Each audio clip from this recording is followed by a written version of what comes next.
Почитувани, уште колку случаи на негрижа се кријат од Министерството за труд и социјална политика и што треба да се случи за да се понесе одговорност? Нови два случаи на бремени малолетни девојчиња во домот за деца 25 мај ја шокираа македонската јавност.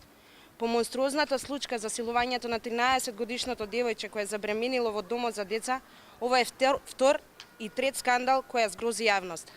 Државните институции, кои треба да се грижат за правилниот раст и развој на згрижените деца, се претвараат во место за измачување и терор. Државната грижа целосно затаила.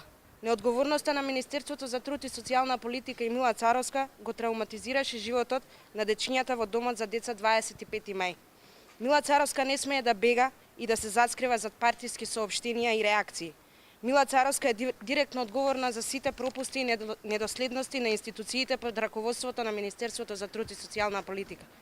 Животот за трите девојчиња се претвори во трагедија.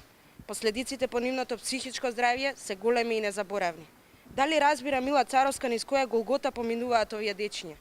Ниту една оставка на директор или некој пониско во хиерархијата на Министерството за труд и социјална политика нема да ја спаси Царовска од одговорност. Одговорност мора да има. Граѓаните очекуваат директна одговорност, директно од Царовска.